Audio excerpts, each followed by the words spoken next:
CV, right? You know what I mean? So I don't know about throwing people into a pit of lava. Dude, so I don't know why you would do this. That's the most... There's no words for you right now. I chuckle. I only chuckle because I've seen so many video games that like has no effect on me. And I take it to no surprise.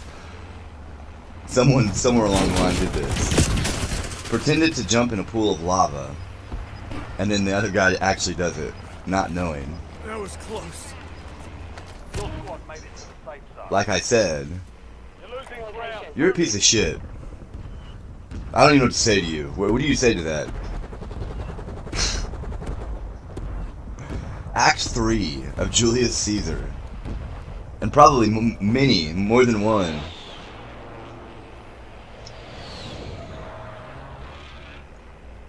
Act 3, Julius Caesar. So it went from a volcano to the woods. Meg.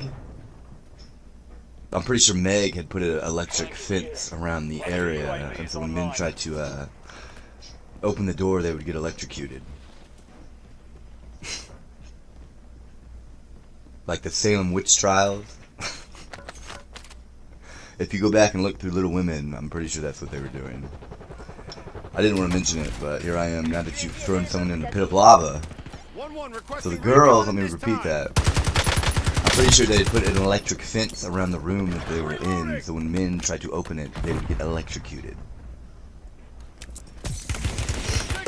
Act 3, Scene 1, Julius Caesar. Rome before the Capitol, the Senate sitting above. The Ides of March are come. I, Caesar, but not gone. Hail, Caesar, read this schedule. Trebonius doth desire you to read. You to read at your best leisure. This his humble suit. Oi, Caesar, read mine first, for mine's a suit that touches Caesar's near. Read it, great Caesar.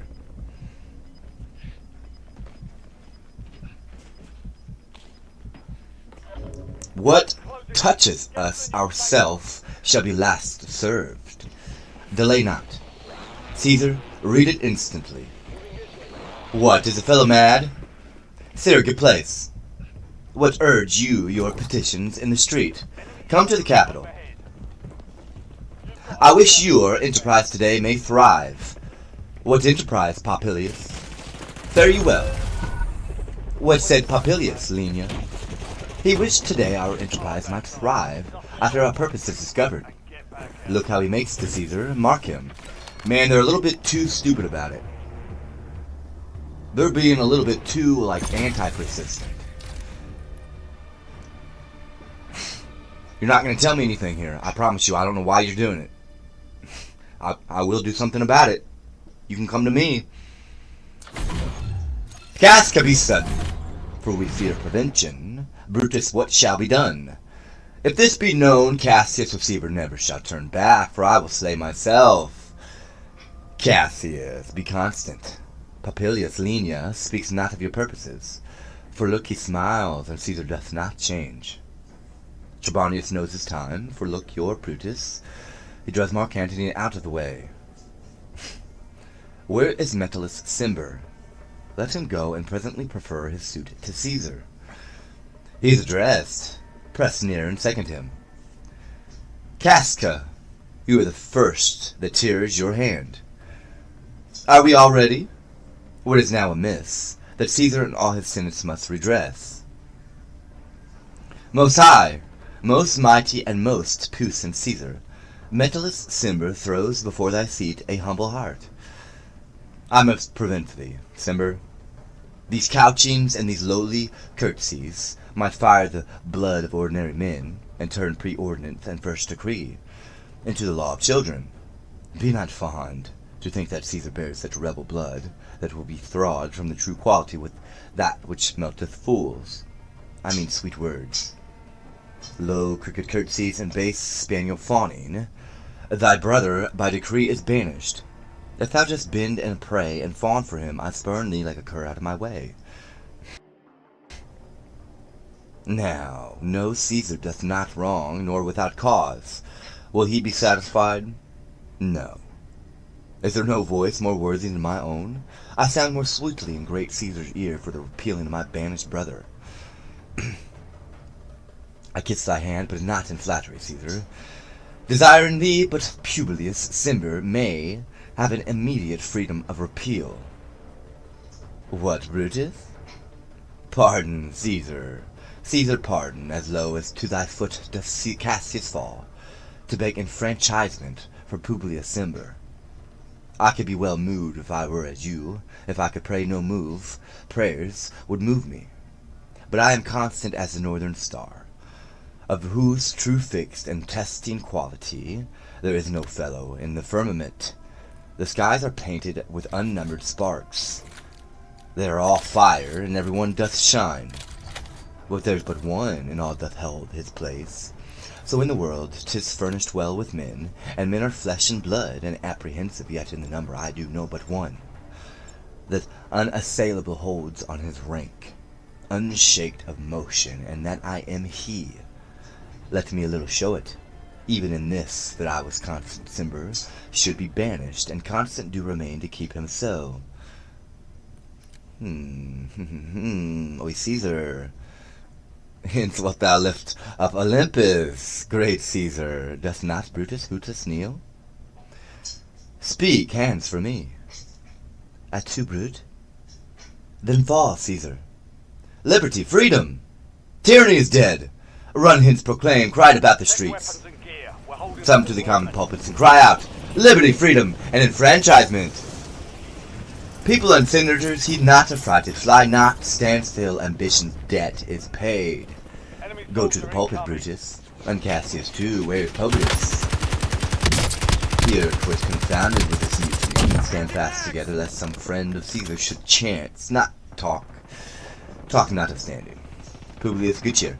There's no harm intended to your person, nor to no Roman else. So tell them, Publius, and leave us, Publius, lest that the people rushing on us should do your age some mischief.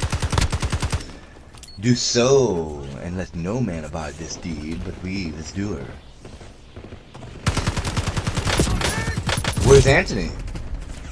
Fly to his house amaze, men, wives, and children stare, cry out, reduce.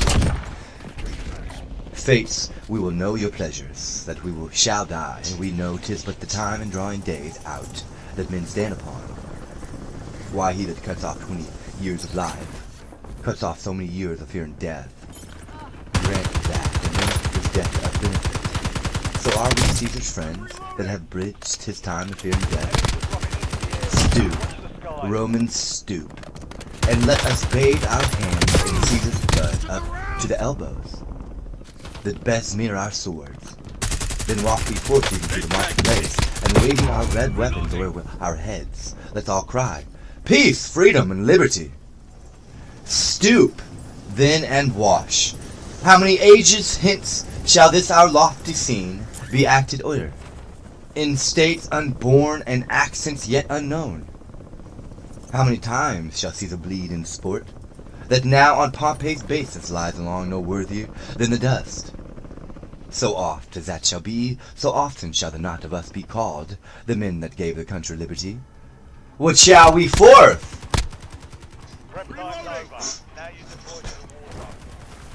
Aye, every man away, Brutus shall lead, and we will grace his heels with the most boldest and best hearts of Rome. Soft, who comes here? A friend of Antony's. Thus, Brutus, did my master bid me kneel? Thus did Mark Antony bid me fall down, and being prostrate, thus he bade me say, Brutus is noble, wise, valiant, and honest. Caesar was mighty, bold, royal, and loving, so I love Brutus, and I honor myself. So I feared Caesar, honored him, and loved himself. If Brutus will vouchsafe that Antony may safely come to him, and be resolved, how Caesar hath deserved to lie in death. Mark Antony shall not love Caesar dead so well as Brutus living, but will follow the fortunes and affairs of noble Brutus through the hazards of this untrod state, with all true faith. So say my master Antony. Thy master is a wise and valiant Roman, I never thought him worse. Tell him, So please him come unto this place, he shall be satisfied, and by my honor, depart untouched. I'll fetch him presently. I know that we shall have him well to friend.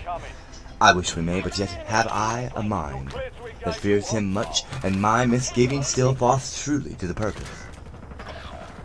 But here comes Antony. Welcome, Mark Antony. O mighty Caesar, dost thou lie so low? Are all my conquests, glories, triumphs, spoils, shrunk to this little measure? Fare thee well, I know not, gentlemen, what you intend. What else must be let blood? Who else is rank? If I myself, there is no hour so fit at Caesar's death's hour, nor so instrument of half that worth as those your swords made rich with the most noble blood of all his world. I do beseech ye, if ye bear me hard, now watch your purpled hands do reap and smoke, fulfill your pleasure. Live 1,000 years, I shall not find myself so apt to die. No place will please me so, no mean of death, as here by Caesar, and by you cut off, the choice and master spirits of this age. O Antony, I beg not your death of us, though now we must appear bloody and cruel, as by our hands in this our present act, you see we do, yet see you but our hands in this the bleeding business they have done. Our hearts you see not, they are pitiful, and pity to the general wrong of Rome. As fire drives out fire, so pity hath done this deed on Caesar. For your part, Pyrite, to your words have laden points. Mark Antony, our arms and strength of malice, and our hearts of brother's temper, do receive you and with all kind love, good thoughts, and reverence. Your voice shall be as strong as any man's in the disposing of new dignities. Only be patient till we have appeased the multitude. Besides himself we fear, and then we will deliver you the cause. Why I, that did love Caesar when I struck him, have thus proceeded. I doubt not of your wisdom. Let each man render me this bloody hand. First Marcus Brutus will I shake with you. No, next Caius Cassius do I take your hand. Now Decius Brutus, yours, now yours, Metellus. Yours, Cinna, and my valiant Casca yours. Thou last not least in love, your good Trebonius. Gentlemen all, alas, what shall I say? My credit now stand on such slippery ground that one of two bad ways you must conceit me. Either a coward or a flatterer. That I did love thee, Caesar, oh, 'tis true. If then thy spirit look upon us now, shall it not grieve thee dearer than my death, to see thy Antony making his peace, shaking his bloody fingers of thy foes? Most noble, in the presence of thy corse, had I as many eyes as thou hast wounds, weeping as fast as they stream forth thy blood, it would become me better than to close in terms of friendship with thine enemies. Pardon me, Julius, here wast thou bade brave heart. Here didst thou fall, and here thy hunters stand, signed in thy spoil and crimson in thy lace, O world. Thou wast the forest to this part, and this indeed, O world, the heart of these. How like a deer strucken by many princes dost thou here lie. Mark Antony, pardon me, Caius Cassius. Chelsea, the enemies of Caesar, shall say this. Then in a friend it is cold modesty. I blame you not for praising Caesar so. 14 years later. But what compact mean you have to with us? Will you prick in number of our friends, or shall we on and not depend on you?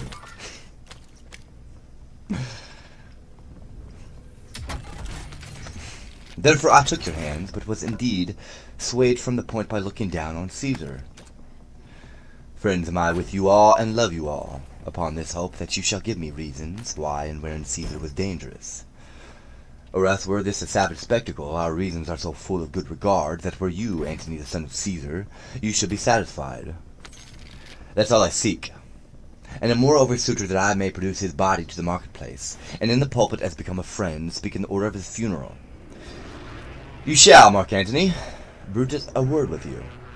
You know not what you do. Do not consent that Antony speak to his funeral. Know you how much the people may be moved by that which he will utter. By your pardon, I will myself into the pulpit first, and show the reason of our Caesar's death. What Antony shall speak, I will protest he speaks by leave and by permission, and that we are contented. Caesar shall have all true rights and lawful ceremonies. It shall advantage more than do us wrong. I know not what might fall, I like it not. Mark Antony here take you Caesar's body. Okay.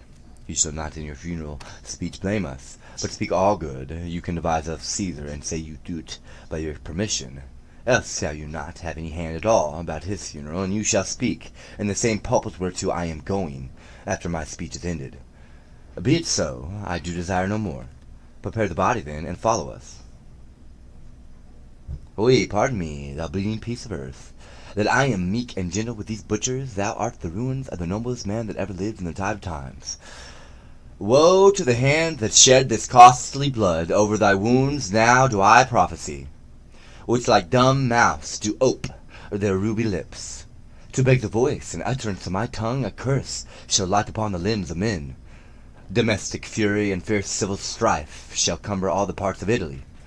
Blood and destruction shall be so in use, and dreadful objects so familiar, that mothers shall but smile when they behold their infants quartered with the hands of war. All pity choked with custom to fell deeds, and Caesar's spirit raging for revenge, with 8 by his side, came hot from hell, shall in these confines with a monarch's voice cry havoc, and let slip the dogs of war. That this foul deed shall smell above the earth with carrion men groaning for burial. Or, mid-drive, here's some shit here. Let me break down the science step by step for you, what you did.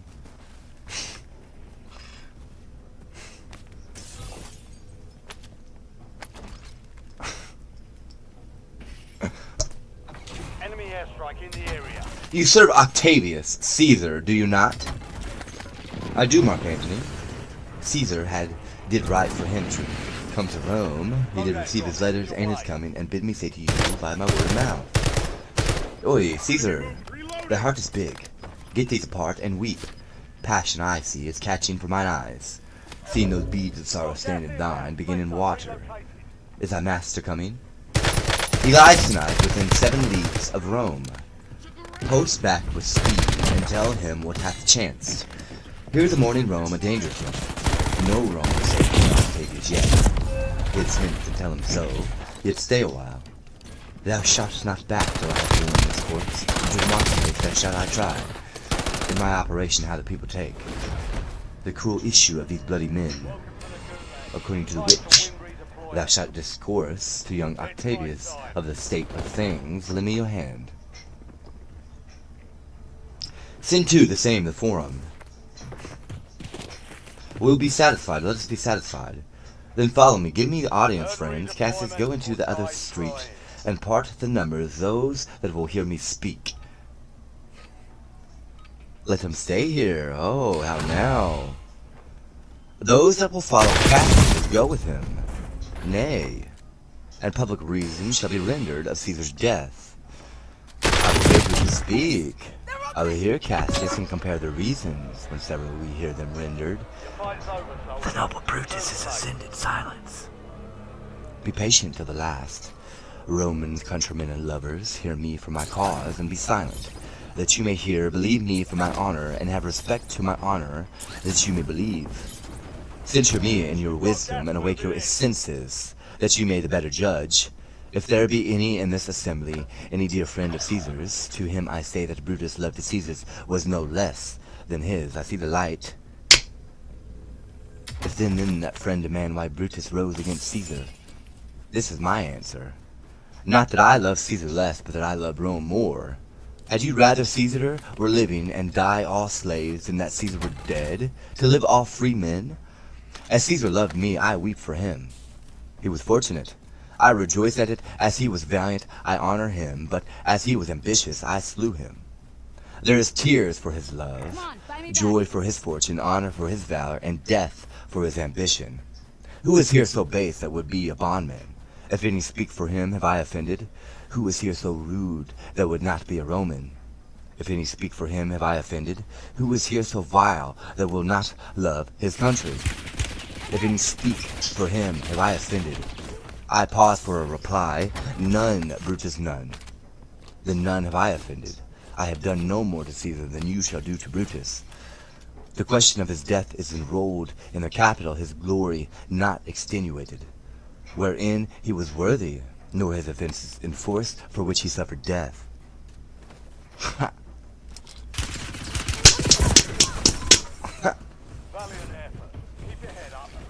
Let me just get a gun and shoot you. Here comes his body, mourned by Mark Antony, who, though he had no hand in his death, shall receive the benefit of his dying, a place in his commonwealth, as if which you shall not. With this I depart, that as I slew my best lover for the good of Rome, I have the same dagger for myself, when it shall please my country to me my death. Live, Brutus, live, live. Bring him from triumph home unto his house. Give him a statue with his ancestors. Let him be Caesar. Caesar's better parts shall be crowned in Brutus. We'll bring him to his house with shouts and clamors. My countrymen, peace, silence, Brutus speaks. Peace, ho! Good countrymen, let me depart alone, and for my sake stay here with Antony. Do grace to Caesar's corpse and grace his speech. Tending to Caesar's glories with Mark Antony do our permissions allowed to make.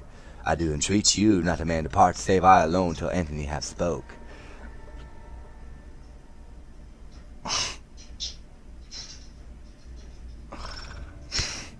Stay, ho, and let us hear Mark Antony.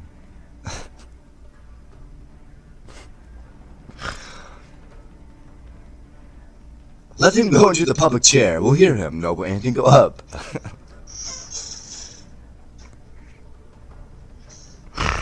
For Brutus' sake, I am beholding you. What does he say of Brutus? He says for Brutus' sake, he finds himself beholding to us all. 'Twere best he speak, no harm of Brutus here. This Caesar was a tyrant. Nay, that's certain. We are blessed that Rome is rid of him. Peace, let us hear what Antony can say. You gentle Romans, peace, ho! Let us hear him. Friends, Romans, countrymen, lend me your ears. I come to bury Caesar, not to praise him. The evil that men do lives after them, the good is oft interred with their bones. So let it be with Caesar. The noble Brutus hath told you Caesar was ambitious. As it were so, it was a grievous fault, and grievously hath Caesar answered it. Here under leave of Brutus and the rest, for Brutus is an honorable man. So are they all honorable men. Come I to speak in Caesar's funeral.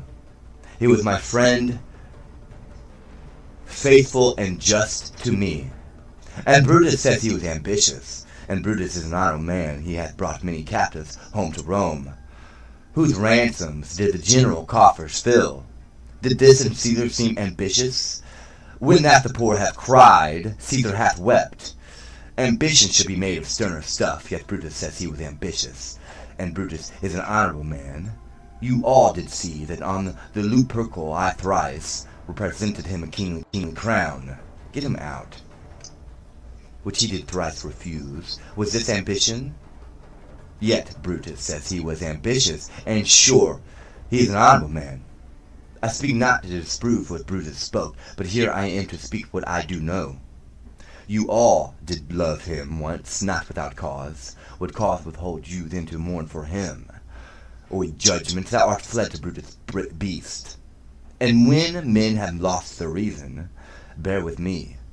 My heart is in the coffin there with Caesar, and I must pause till it come back to me. Methinks there is much reason to his sayings.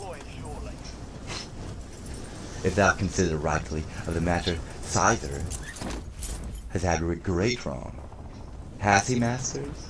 I fear there will be a worse come in his place. Mark ye his words. He was not to the crown. Therefore 'tis certain he was not ambitious. If it be found so, some will here abide it. Poor soul, his eyes are red as fire with weeping. There's not a nobler man in Rome than Antony. Now mark him. He begins again not to speak. But yesterday the word of Caesar might have stood against the world. Now lies he there, and none support to do him reverence. O master, violent, O Caesar, your heart and mind to mutiny and rage. Wah, wah. I should do Brutus wrong and Cassius wrong, who you all know are honorable men. I will not do them wrong. I rather choose to wrong the dead, to wrong myself and you, than I will wrong such honorable men. But here's the parchment, and the seal of Caesar. I found it in his closet. 'Tis his will. Let but the commons hear the testament, which, pardon me, I do not mean to read, and they would go and kiss dead Caesar's wounds, and dip their napkins in sacred blood, beg a hair of him for memory, and dying mention it within the walls, bequeathing it as rich legacy unto their issue. We'll hear the will, read it, Mark Antony. The will, we will hear Caesar's will. Have patience, tender friends, I must not read it. It is not to meet you, nor how Caesar loved you. You are not wood, you are not stones, but men. And being men hearing the will of Caesar, it will inflame you, it will make you mad. 'Tis good you know not what you are his heirs, for if you should, boy, what would come of it? Read the will, we'll hear it, Antony, you shall read us the will, Caesar's will. Will you be patient? Will you stay a while? I have overshot myself to tell you of it. I fear I wrong the honorable men, whose daggers have stabbed Caesar. I did fear it. Ho! They were traitors, honorable men. They were villains, murderers. The will, read the will. You will compel me then to read the will. Then to make a ring about the corpse of Caesar, and let me show you him that made me the will. Shall I descend? And will you give me leave? Come down, descend. You shall have leave. Of ring, stand round. Stand from the hearth, stand from the body. Room for Antony, most noble Antony, nay, press not so upon me. Stand far off. Stand back, room, bear back. If you have tears, prepare to shed them now. You all do know this mantle. I remember the first time ever Caesar put it on. 'Twas on a summer's evening in this tent, the day he overcame the nimble. Look, in this place can Caesar's dagger through. See what a rent the envious Casca made. Through this the well-beloved Brutus stabbed, and as he plucked his cursed steel away, mark how the blood of Caesar followed, as rushing at his doors to be resolved if Brutus so unkindly knocked or no. For Brutus, so you know, was Caesar's angel. Judge, O you gods, how dearly Caesar loved him. This is the most unkindest cut of all, for when the noble Caesar saw him stab, in gratitude, more strong than traitor's arms, quite vanquished him, than burst his mighty heart. And in his mantle muscling to his face, even to the base of Pompey's statue, which all the while ran blood, great Caesar fell. Oi, what a fall was there, my countrymen! Then I, and you, and all of us, fell down, whilst bloody treason flourished over us. Oi, now you weep, and I perceive you feel the dint of pity. These are gracious drops, kind souls, what weep you when you but behold? Our Caesar's vesture wounded. Look you here. Here is himself marred, as you see with traitors. Oh, piteous spectacle! Oh, noble Chelsea! Oh, woeful day! With traitorous villains, O most bloody sight! We will be revenged. Mary. Revenge about, seek, burn, fire, kill, slay. Let not the traitor live. Say, countrymen. Peace there! Hear the noble Antony. We'll hear him. We'll follow him. We'll die the minute when you're going to be going to Italy. Good friends, sweet friends, let not bestir you up to such a sudden flood of mutiny. They that have done this deed are honorable. What private griefs they have, alas, I know not, that made them do it. They are wise and honorable with that corpse, and will, no doubt, with reason answer you. I come not, friends, to steal away your hearts. He's gripping me. I am no orator as Brutus is. But as you know me all, a plain blunt man, that love my friend, that they know full well, that gave me public leave to speak of him. For I had neither wits nor words nor worth. 14 years later, here I am still. Action, nor utterance, nor the power of speech disturb men's blood. I only speak right on, I tell you that which you themselves do know. Show you sweet Caesar's wounds, poor dumb mouths, and bid them speak for me. But where I Brutus and Brutus Antony, there were in Antony, would ruffle up your spirits and put a tongue in every wound of Caesar, that should move the stones of Rome to rise in mutiny. Will mutiny, will burn the house of Brutus. Away then, come seek the conspirators. Yet hear me, countrymen, yet hear me speak. Peace, ho! Here, Antony, most noble Antony. Why, friends, you go to do you now, know not what, wherein hath Caesar thus deserved your loves? Alas, you know not, I must tell you then. You have forgot the will I told you of. Mutt! Most true. The will, let's stay and hear the will. Here's the will, and under Caesar's seal, to every Roman citizen he gives, every goddamn fucking one of you, to every several man, 75 drachmas. Most noble Caesar will revenge his death. O royal Caesar, hear me with patience. Peace, ho!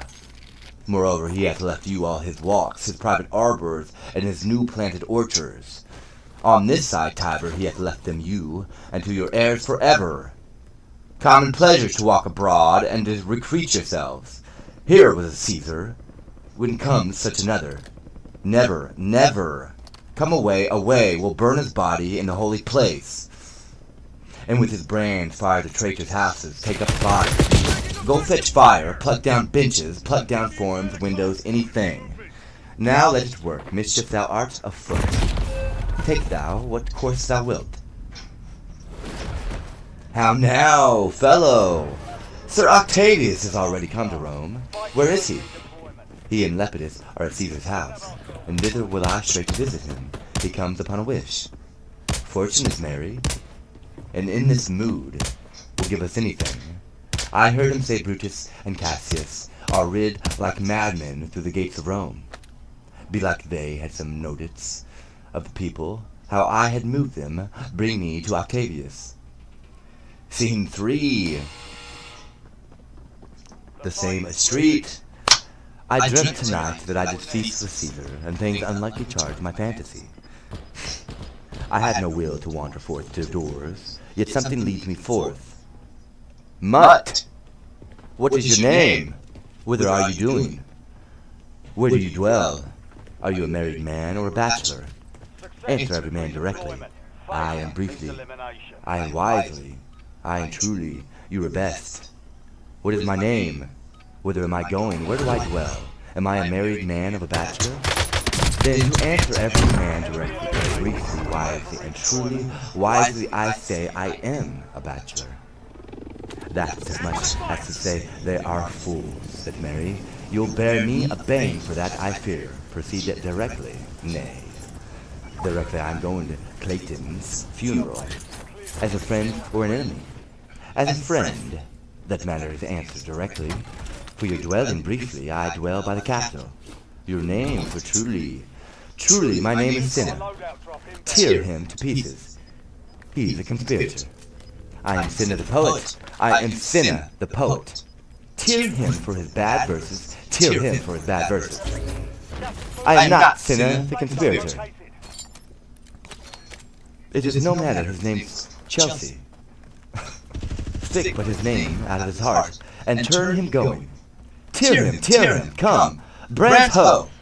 Firebrands to Brutus, to Cassius, burn all. Some to Decius' house, and some to Cascus. Come to the Garrus, away, go!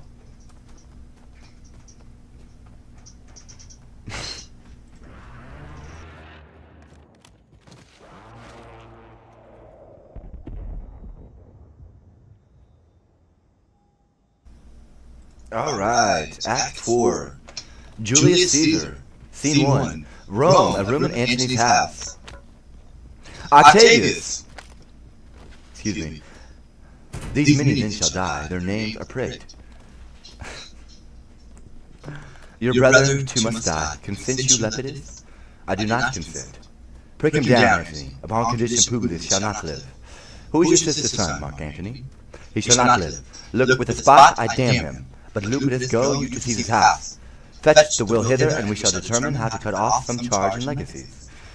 What, shall I find you here? Or here at the Capitol? This is a slight unmeritable man. Be to be sent on errands. Is it fit? The threefold world divided. He should stand one of the three to share it. So you thought him, and took his voice, who should be put to die in our black sentence and proscription. Octavius, I have seen more days than you, and though we lay these honors on this man to ease ourselves of divers slanderous loads, he shall but bear them as the ash bears gold, to groan and sweat under the business, either led or driven as we point the way, and having brought our treasure where we will, then take we down his load and turn him off, like to the empty ass, and take and shake his ears, and graze in commons.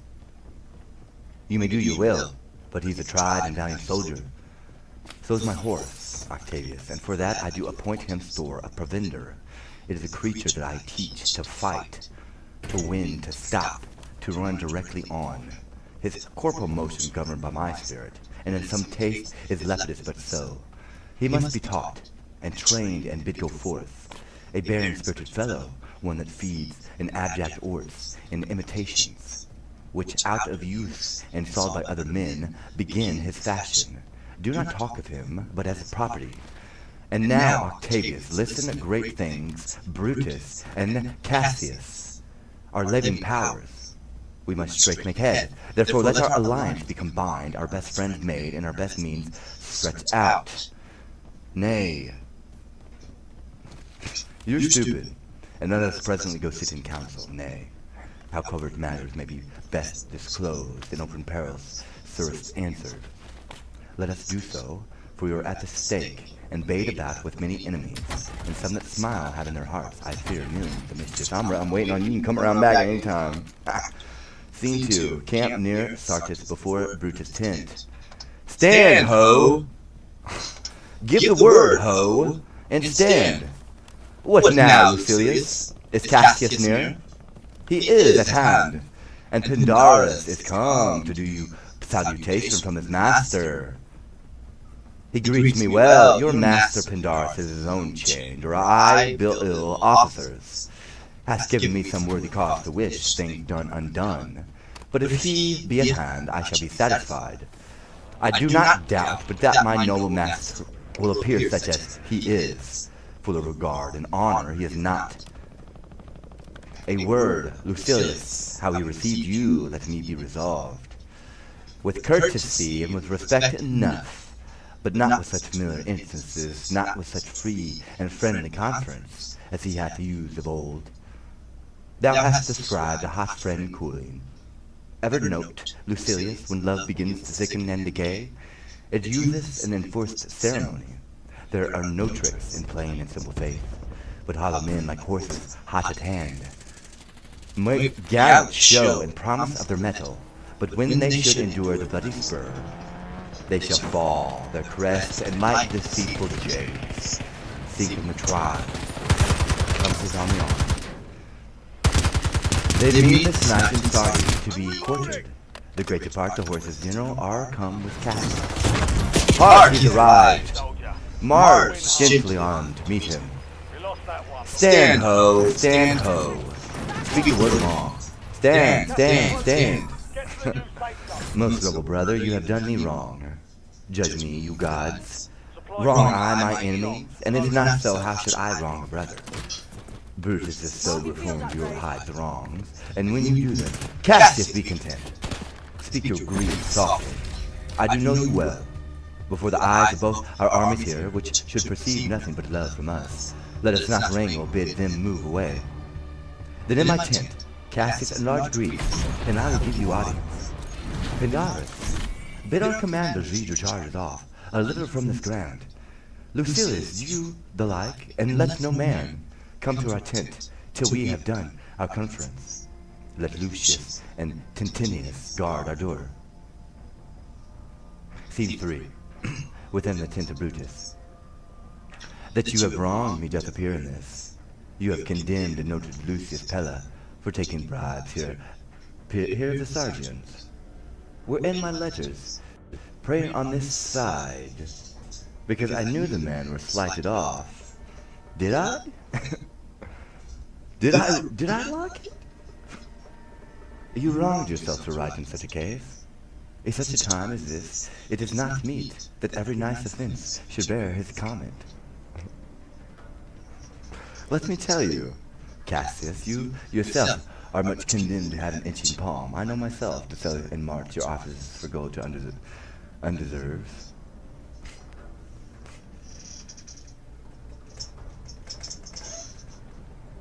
Sweetie! Not a Mims, sweetie. I an itching palm. You know that you are Brutus to speak this. Or by thy God, this speech were else in your last. The name of Cassius honors this corruption, and chastisement doth therefore hide his head. Chastisement! Remember March, I the March remember. Did not great Julius bleed for justice' sake? What villain touched his body that did stab, and did not for justice? What shall none of us, that struck the foremost man of all this world, but for supporting robbers, shall we know, contaminate our fingers with base bribes, that painting, and sell the mighty space of our large honors for so much trash as may be grasped? Thus, I had rather be a dog and bay the moon than such a Roman. Brutus, bay not me. I'll not endure it, you forget yourself. To hedge me in, I am a soldier, I older, in practice abler than yourself to make conditions. No. Go to, you are not, Cassius, I am. I say you are not. Urge me no more, I shall forget myself. Have mind upon your health, tempt me no further. Away, slight man, is't possible? Hear me, for I will speak. Must I give way and room to your rash choler? Shall I be frighted when a madman stares? Oh, you gods, must I endure all this? All this, I more. Fret till your proud heart break? Go show your slaves how culture is, and make your bondmen tremble. Must I budge? Must I observe you? Must I stand and crouch under your testy humor? By the gods, you shall digest the venom of your spleen, though it do split you. For from this day forth, I'll use for my mirth, yet my laugh is a compass. You say you are a better soldier. Let it appear so. Make your vaunting true, and shall please me well. For my own part, I shall too glad to learn of noble men. You wrong me very well. You wrong me, Brutus. I said an elder soldier, not a better. Did I say better? If did, I care not. When Caesar lived, he durst not thus have moved me. Sweetie, peace. I durst not so have tempted him. I durst not, no. I've been hit. What durst not tempt him? For your life and durst not? Do not presume too much upon my love. I may do that I shall be sorry for. You have done that you should be sorry for. There is terror, Cassius, in your threats. For I am armed so strong in honesty that they pass by me as the idle wind. When I respect not, I did send you for certain sum of gold, which you denied me.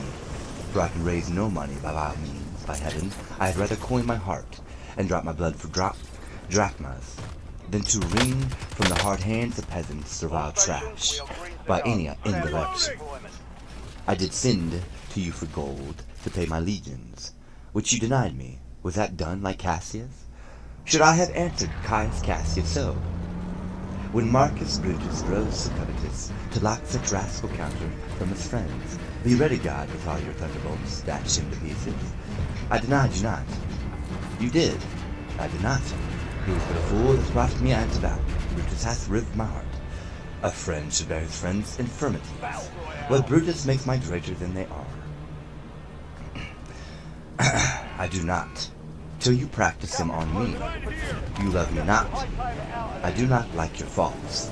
A friendly eye could never see such faults. A flatterer would not, though they do appear as huge, as high as Olympus. Come, Antony, and young Octavius, come. Revenge yourself alone on Cassius. For Cassius, a weary of the world, hated by one he loved, braved by his brother. Checked like a bondman. All his faults observed, set in a notebook, learned and conned by note, to cast in my teeth. Or I could weep my spirit from my eyes. There is my dagger, and here my naked breast within a heart, dearer than Plutus mine, richer than gold, is that thou beest a Roman, take it forth. I that denied thee gold would give my heart. Strike if thou didst at Caesar, for I know, when thou didst hate him worse, thou lovest him better than ever thou lovest Cassius. Sheath your dagger. Be angry when you will, it shall have scope. Do what you will, dishonor shall be humor. Oi, Cassius, you are yoked with a lamb that carries anger as the flint bears fire, who, much enforced, shows a hasty spark, and straight is cold again.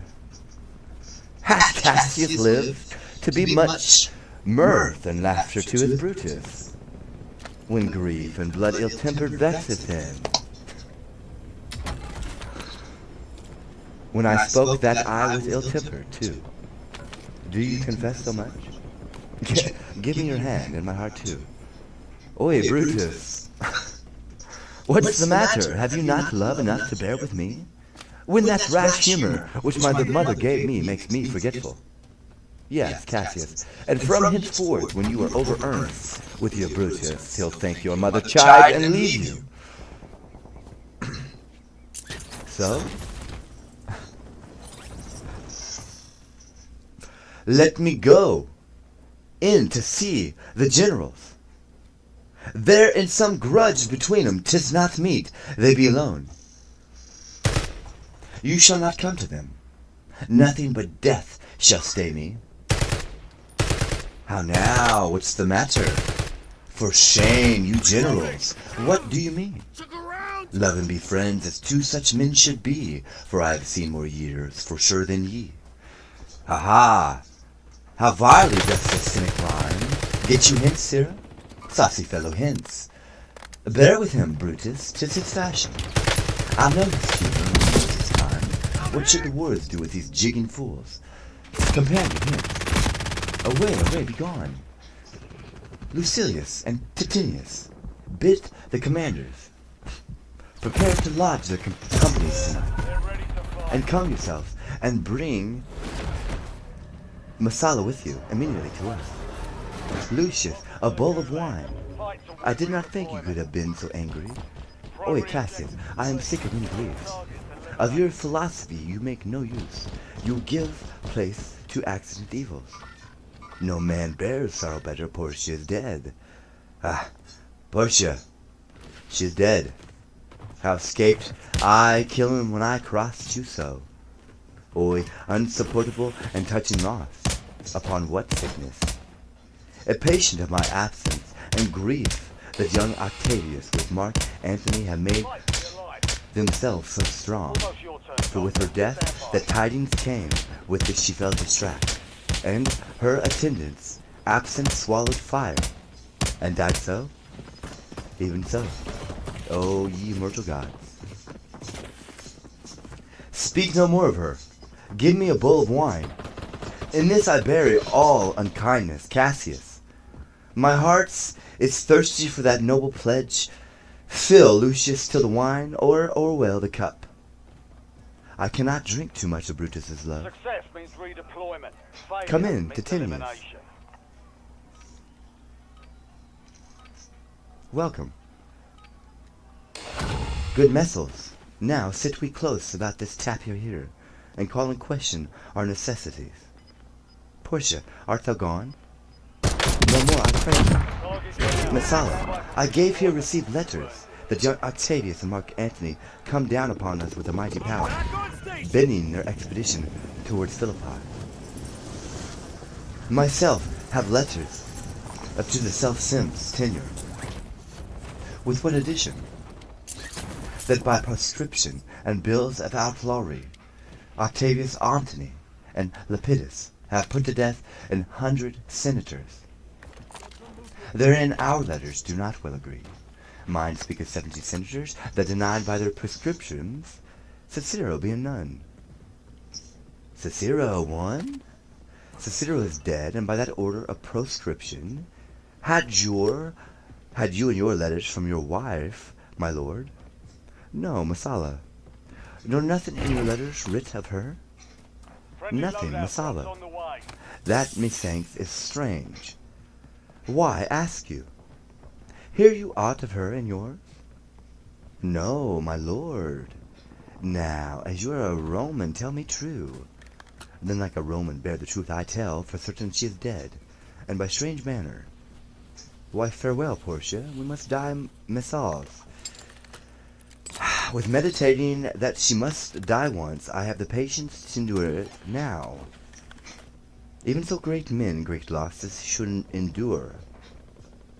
I have as much of this in art as you, but yet my nature could not bear it so.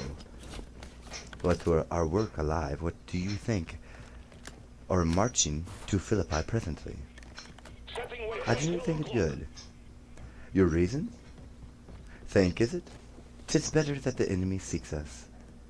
So shall the waste his means, weary his soldiers, doing himself offence, whilst we, flying still, are full of rest, defence, and nimbleness.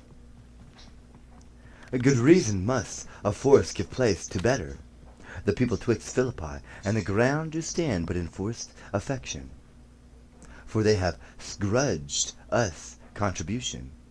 The enemy, marching along by them shall make a fuller number up. Come on, refreshed, new added, and encouraged. From all which advantaged shall we cut him off. If at Philippi we do fuse him there, these people at our back. Hear me, good brother. Under your pardon, you must note besides that we have tried the utmost of our friends. Our legions are brimmed full, our cause is ripe. The enemy increases every day, we at the height are ready to decline. There is a tide in the affairs of men, which is taken at the flood, leads on to fortune. Omitted all the voyage of their life, is bound in shadows and in miseries. On such a full sea are we now afloat, and we must take the current when it serves, or lose our ventures. And then when your will go on, we'll along ourselves, and meet them at Philippi.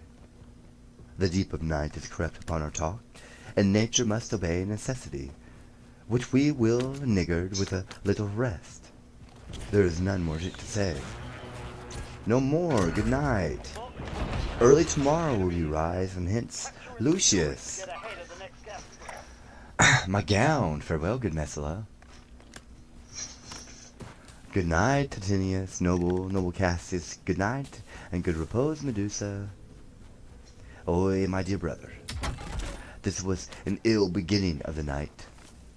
Never come aught division tween our souls, let it not, Brutus. Everything is well. Good night, my lord. Good night, good brother. Good night, Lord Brutus. Farewell, everyone. Give me the gown. Where's my instrument? Here in my tent. But thou speakest drowsily. I blame thee not. Thou art o'erwatched. Call Claudius and some other of my men. I'll have them asleep on cushions in my tent. Varro and Claudius. Calls, my lord. I pray you, sirs, lie in my tent and sleep. It may be I shall raise you by and by on business and my brother Cassius. So please you, we will stand and watch your pleasure. I will not have it so. Lie down, good sire. It may be I shall otherwise bethink me. Look, Lucius, here's the book. I sought for so, I put it on the pocket of my gown. I was sure your lordship would not give it me. Bear with me, good boy, I am much forgetful. Canst thou hold up thy heavy eye often, and touch thy instrument strain or two? Aye, my lord, and please you. It does. I trouble thee too much, but thou art willing. No, it is my duty, sir. I should not urge thy duty past thy might. I know young bloods look for a time of rest. I have slept, my lord, already. It was well done, and then shall slept again. I will not hold thee long. If I do live, I will be good to thee. This is a sleepy tune, O murderous slumber. Layest thou thy leaden mace upon my boy, that plays thee music? Gentle knave, good night. I will not do thee so much wrong to wake thee. If thou dost nod, thou breakest thy instrument. I'll take it from thee. And good boy, good night. Let me see, it is not the leaf turned down where I left reading. Here it is, I think. How ill this taper burns, ISS. Ha! Who comes here? Nay! Business, nay! I think it is the weakness of mine eyes that shapes the monstrous apparition. It comes upon me. Art thou anything? Art thou some god, some angel, or some devil, that makest my blood cold and my hair to stare? Speak to me what thou art. Thy evil spirit, Brutus, what comest thou? To tell thee thou shalt see me at Philippi. Well, then I shall see thee again. I at Philippi. Why, I will see at Philippi then. I have taken heart thou vanishest. Ill spirit, I would hold more talk with thee, boy Lucius. Varo, Claudius, sir, the weight Claudius, Harry. The strings, my lord, are false. He thinks he still is as his instrument, Lucius, awake that lizard. My lord. Didst thou dream, Lucius, that thou criedest out? My lord, I do not know that I did cry. Yes, as thou didst. Didst thou see anything? Nothing, my lord. Sleep again, Lucius. Sirrah Claudius, fellow thou awake. My lord, why did you so cry out, sirs, in your sleep? Did we, my lord? I saw you anything? No, my lord, I saw nothing. Nor I, my lord. Go and command me to my brother Cassius. Bid him set on his powers the times before, and we will follow. It shall be done, my lord.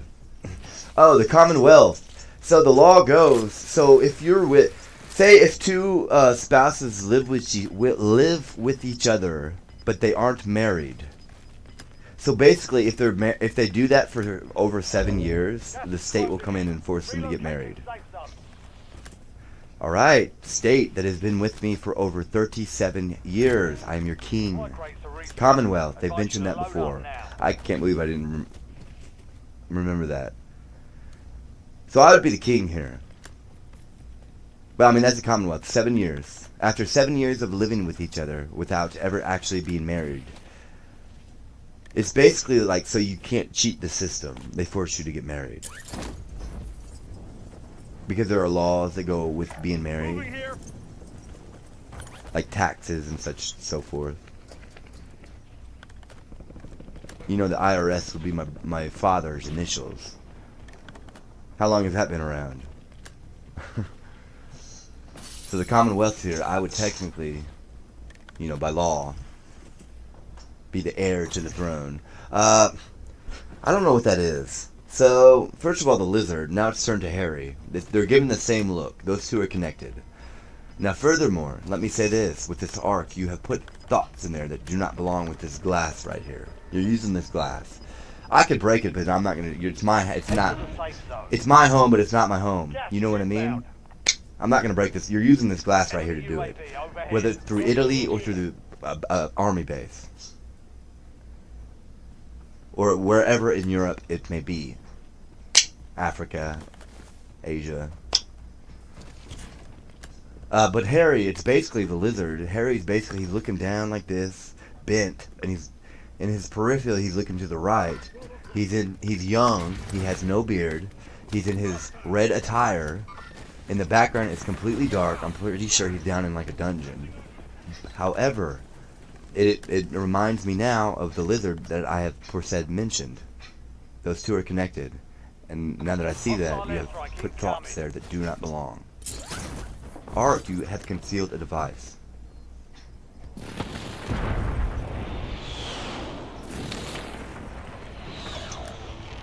I'm telling you, yeah, the truth. I can see the Iron Dome. You're using me to do it. Hostile UAV in the area. What else? How now? This is a long one. 14 years later, here I am. Don't mind me. Feel free to come over and hang out. I don't know why you wouldn't. We both mentioned it there. You run away. You're making it a point, and it's kind of like, dude, I'm not even going to lie here. I will fuck you up. It's not a joke. Mutt. That's the thing about it. It's like you're kind of running away from your... It doesn't make sense at all. You can sit here and argue all you want. 14 years later, as we go through this, step by step, word of mouth was mentioned, which is definitely true. I don't know. I don't remember anything. Every time I say something, I don't remember it. Well, here's on camera, you fucker, and you're the one that has it. Your squad pays for your relief. Get ready to redeploy. Through the law. Alright, how now? Act 5, Julius Caesar. Scene 1, the plains of Philippi. Now, Antony, our hopes are answered. You said the enemy would not come down, but keep the hills and upper regions. It proves not so. The battles are at hand. They mean to warn us at Philippi here, answering before we do demand of them. Tut, I'm in your bosoms, and I know wherefore they do it. They could be content to visit other places and come down with fearful bravery, thinking by this face to fasten our thoughts that they have courage, but 'tis not so. Prepare you, generals. The enemy comes on in a gallant show. The bloody sign of battle is hung out, and something to be done immediately. Octavius, lead your battle softly on upon the left hand at the even field. Upon the right hand I keep thou the left. Why do you cross me in this exigent? I do not cross you, but I will do so. They stand and would have parley. Stand fast, Titinius. We must out and talk. Mark Antony, shall we give sign of battle? No, Caesar. We will answer on their charge. Make forth. The general will have some words. Stir not until the signal. Words before blows. Is it so, countrymen? Not that we love words better as you do. Good words are better than bad strokes, Octavius. In your bad strokes, Brutus, you give good words.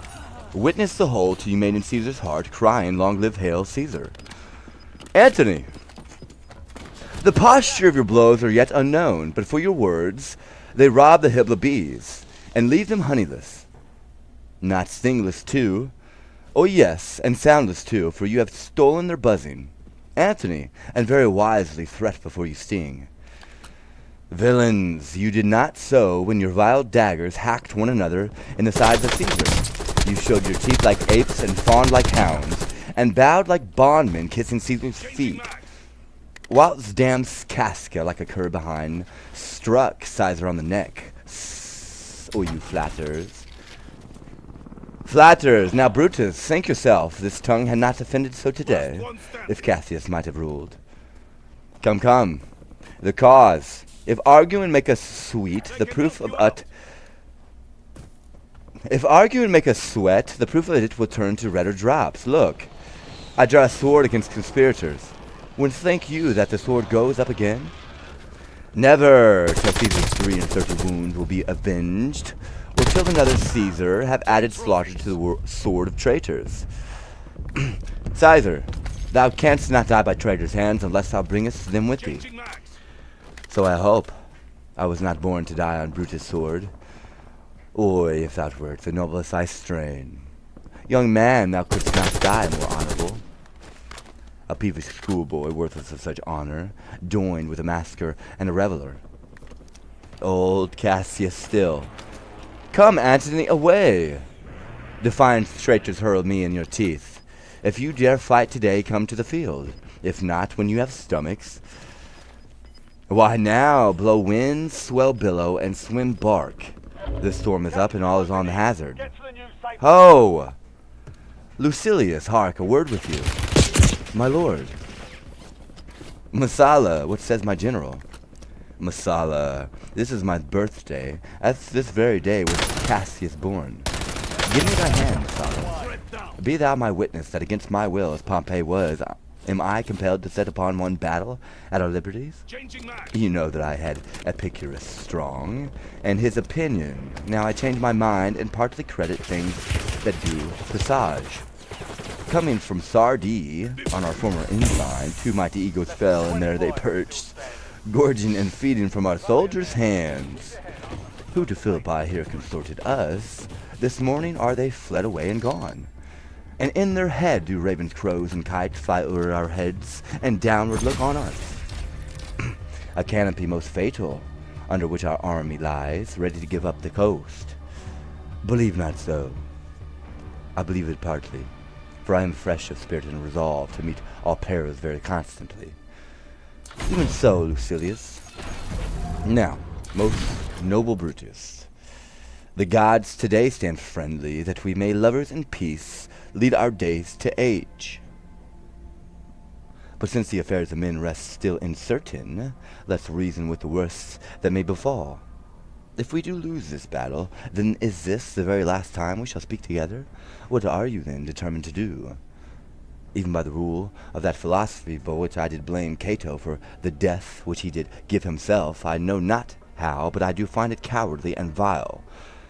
For fear of what might fall, so to prevent the time of life, arming myself with patience to stay the providence of some high powers that govern us below. Then if we lose this battle, you are contented to be led in triumph through the streets of Rome? No, Cassius, no, think not, thou noble Roman, that ever Brutus will go bound to Rome. He bears too great a mind, but the same day must end that work, the Ides of March begun. I don't see anybody, and whether we shall meet again I know not. Therefore our everlasting farewell take. Forever and forever farewell, Cassius, if we do meet again. Why, we shall smile. If not, why then this parting was well made. Forever and forever farewell, Brutus, if we do meet again, we'll smile indeed. Why then lead on? Oy, that a man might know the end of this day's business ere it come. But it suffice that the day will end. And the end is known. Come on, come ho, away.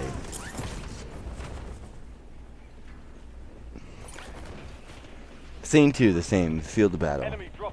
Ride, Masala, ride, and give these bills unto the legions on the other side.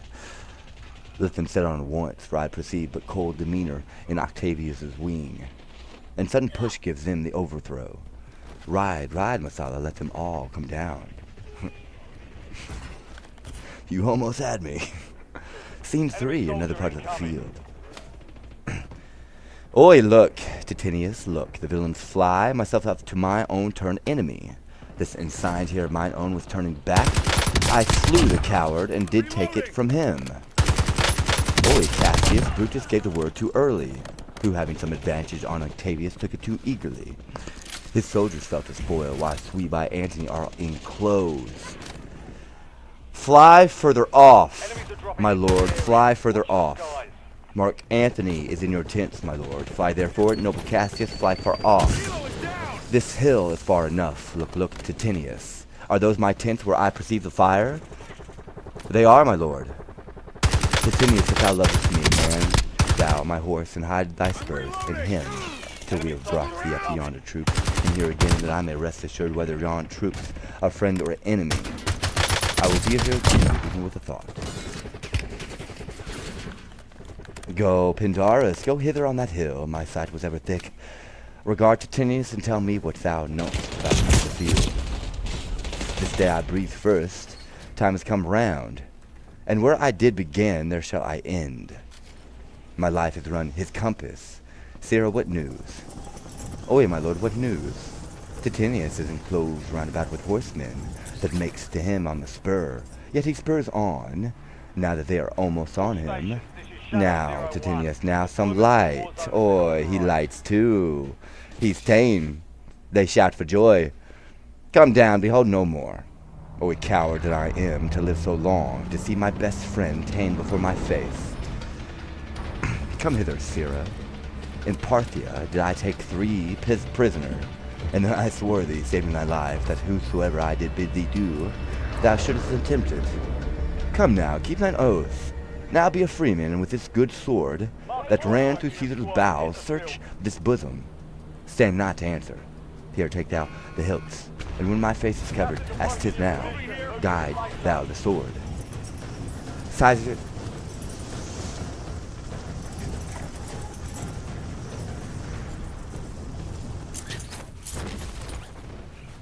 Targets are up. Go take them down.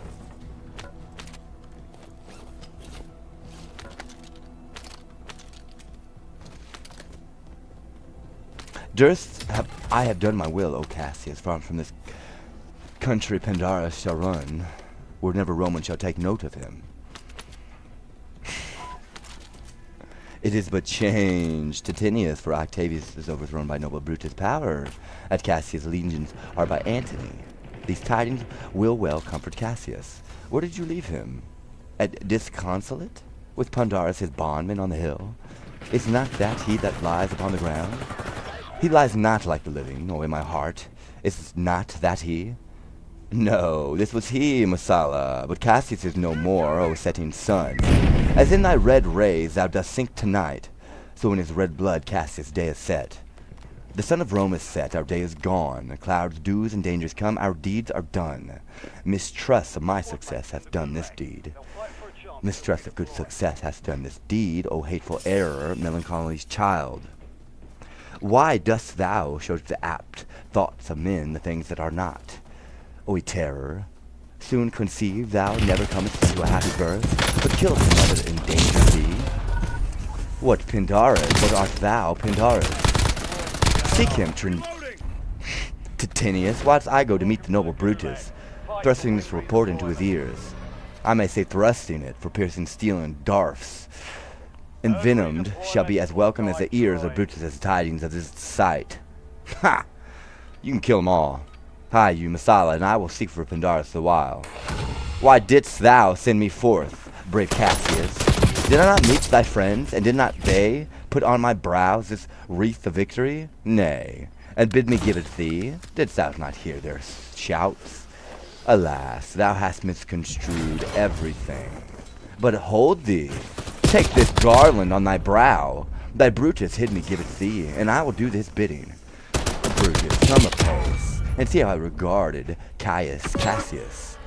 By your leave, gods, this is the Roman's part. Come, Cassius' sword, and fight Titinius' heart. Ha! Where, Messala, doth his body lie? Lo yonder, and Titius mourning it. Titinius faces upward. He is slain. O Julius Caesar, thou art mighty yet. Thy spirit walks abroad, and turns out swords in our own proper entrails. Brave Titinius, look where he hath not crowned dead Cassius. Are yet 2 Romans living such as these? The last of all the Romans fare thee well. It is impossible that ever Rome should breed thy fellow. Friends, I owe more tears to this dead man than you shall see me pay. I shall find time, Cassius. I shall find time. Come therefore, and to Thasos send his body. His funerals shall not be our camp. Let it discomfort us, Lucilius. Come, and come, young Cato, let us to the field. Labio and Flavius set our battle on. 'Tis 3 o'clock, and Romans, yet ere night we shall try fortune in the second fight. Scene 4. Another part of the field. Yet countrymen, oi, yet hold up your heads. What bastard doth not, who will go with me? I will proclaim my name about the field. I am the son of Marcus Cato, ho. A foe of tyrants and my country's friend, I am the son of Marcus Cato, ho. And I am Brutus, Marcus Brutus, I, Brutus, my country's friend. Know me for Brutus. Oi, young and noble, Cato, art thou down? Why now thou diest as bravely as Titinius, and mayest be honored being Cato's son? Yield or thou diest. Only I yield to die, there is so much that thou wilt kill me straight. Kill Brutus, and be honored in his death. We must not. A noble prisoner. Room, ho! Tell Antony Brutus is ta'en. I tell the news, here comes the general. Someone buy me back in? Brutus is ta'en, my lord. Where is he? Safe, Antony. Brutus is safe enough. I dare assure thee, no enemy shall ever take alive the noble Brutus. The gods defend him from so great a shame, and you do find him or alive or dead. He will be found like Brutus, like himself. This is not Brutus, friend, but I assure you a prize no less in worth. Keep this man safe. Give him all kindness. I would rather have such men my friends than enemies. Go on, and see where Brutus be alive or dead, and bring us word on Octavius's tent, how everything is chanced.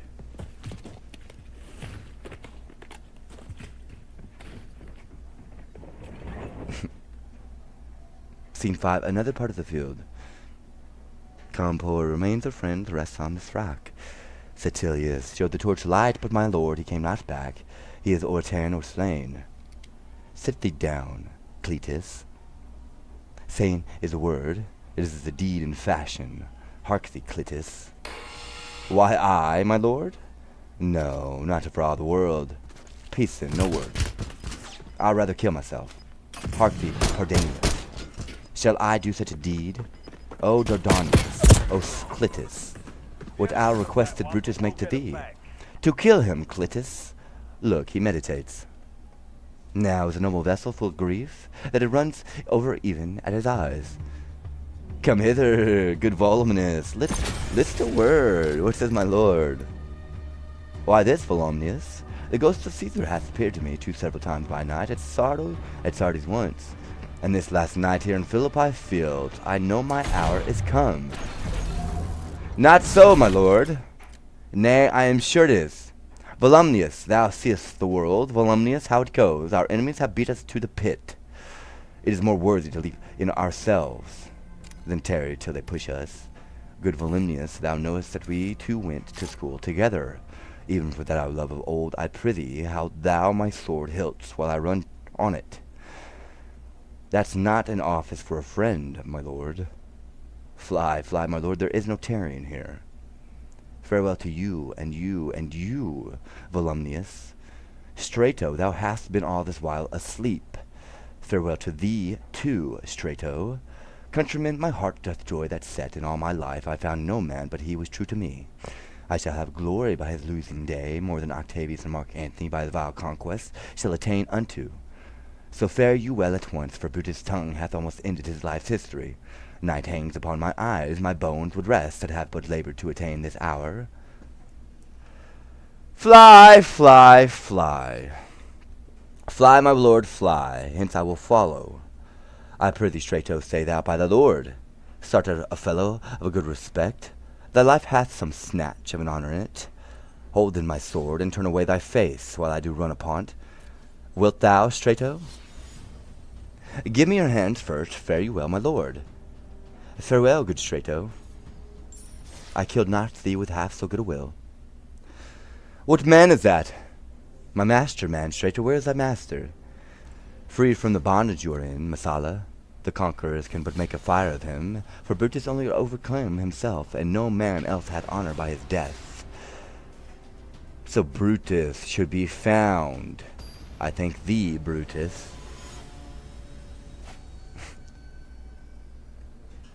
That thou hast proved, Lucilius, saying true.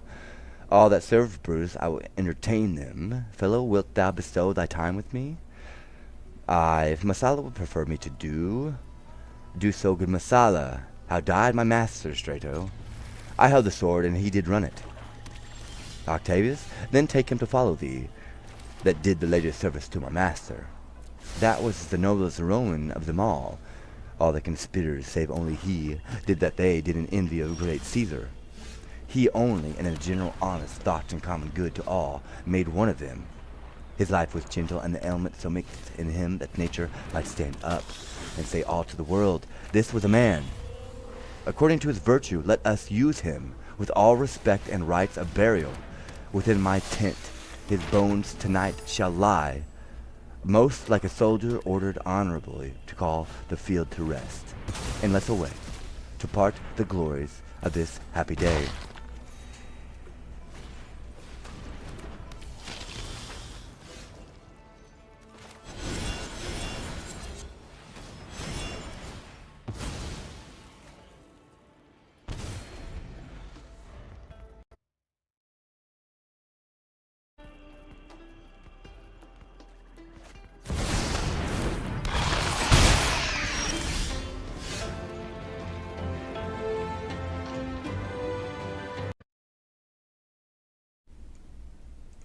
I don't know about all that.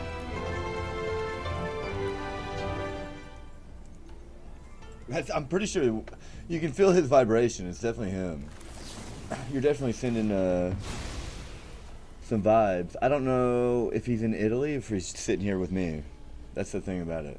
Or if there's another piece of glass somewhere else. Like that deep bellow. Maybe it's just from me talking so much, but I mean, the knaves and the Brutus, you know what I mean? The way he words it, I guess. It's weird. The pronunciations, they're pro. I mean, I guess this would be the Olympics for them, so I guess that makes sense. Give credit where credit is due.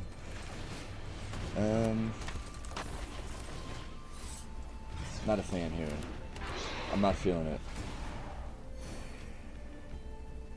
We're going to continue. The next one is Macbeth. I don't think I've ever done that one. I've heard of Macbeth. It's one of those.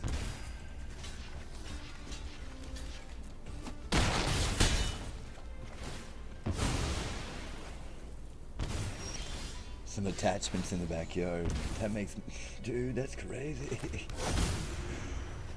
All the way back to Julius Caesar? Oh my god. How now?